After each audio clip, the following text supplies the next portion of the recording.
Algunes històries dels països catalans, episodis, fets, curiositats i personatges de la nostra història amb Jaume Pros. L'esquerra espanyola, i alguna de catalana, acostuma a fer servir el concepte burgesia catalana com si fos gairebé un insult, igual que feia Karl Marx amb la burgesia en general. És una manera de criminalitzar els que consideren els seus adversaris de classe. Sents parlar a algunes persones i sembla que no hi ha res pitjor a tot el món mundial que un burgès català, esclar. Però cap dels qui ara són considerats burgesos ho són realment. Poden ser empresaris i professionals amb grans ingressos i importants propietats, hereus de famílies benestants, allò que en alguns casos diuen gent pija. Però a la fi, tota aquesta gent que l'imaginari popular situa de la Diagonal de Barcelona en amunt no té res a veure amb l'autèntica i genuïna burgesia catalana. Considerar avui burgesos alguns grans empresaris i banquers enriquits per l'especulació i només pel fet de tenir algun cognom català és absurd. I encara més quan la majoria d'aquests potentats tenen el cor i sovint la seu fiscal a Madrid. La burgesia fou una nova classe social que va sorgir a Europa a la segona meitat de l'edat mitjana. Eren aquelles persones que es dedicaven sobretot al comerç, la indústria, les professions liberals i, sempre, des de l'autogestió dels seus propis negocis. Si fem un mapa socioeconòmic de la baixa edat mitjana i de l'edat moderna, trobem una clara coincidència. Els països i les ciutats on la burgesia tenia un protagonisme especial, el dinamisme, l'evolució i la riquesa econòmica eren superiors. Hi havia més moviment de capital.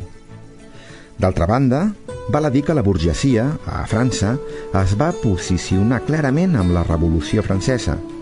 Va defensar els valors de progrés, llibertat i igualtat i es va enfrontar clarament a la monarquia, la noblesa i l'alt clergat. No es pot entendre l'actual França, Holanda, Suïssa o Bèlgica sense la seva burgesia. Però és que Catalunya tampoc. Som el que som gràcies, en un altíssim grau, al desenvolupament de la nostra indústria i comerç impulsats per la burgesia baix medieval i moderna. Per cert, us heu adonat que no se'n parla mai de la burgesia castellana? Per què no se'n parla? Doncs la resposta és molt senzilla. No se'n parla perquè a Castella la burgesia va ser irrellevant, per no dir inexistent.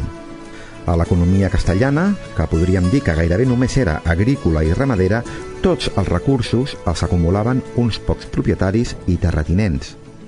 I ara em pregunto jo per què les esquerres que esmentava al començament són tan bel·ligerants amb la burgesia catalana i ignoren absolutament la parasitària noblesa espanyola. La qüestió és que a Castella, sense una burgesia que impulsés el dinamisme econòmic, tota la riquesa l'acumulava una noblesa minoritària i escandalosament improductiva. Així doncs, si ens posem en el context de fa 500 anys enrere, tot deixant de banda la nostra visió contemporània, preguntem-nos a qui confiaríem el desenvolupament del nostre país i el lideratge de les revolucions econòmiques i industrials. A la burgesia comercial, filla del treball emprenedor dins dels intramurs de les ciutats, o als grandes d'Espanya, endogàmicament aïllats de la realitat popular. Jo ho tinc molt clar.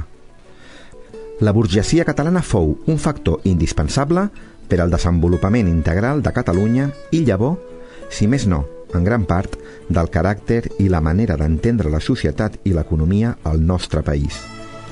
Exactament igual que passa a França, Holanda, Suïssa o Bèlgica. Maleïda burgesia catalana? Home, doncs potser no tant. Benvolguts oients, ens retrobem ben aviat aquí amb una nova història dels països catalans. Que acabeu de passar un molt bon dia.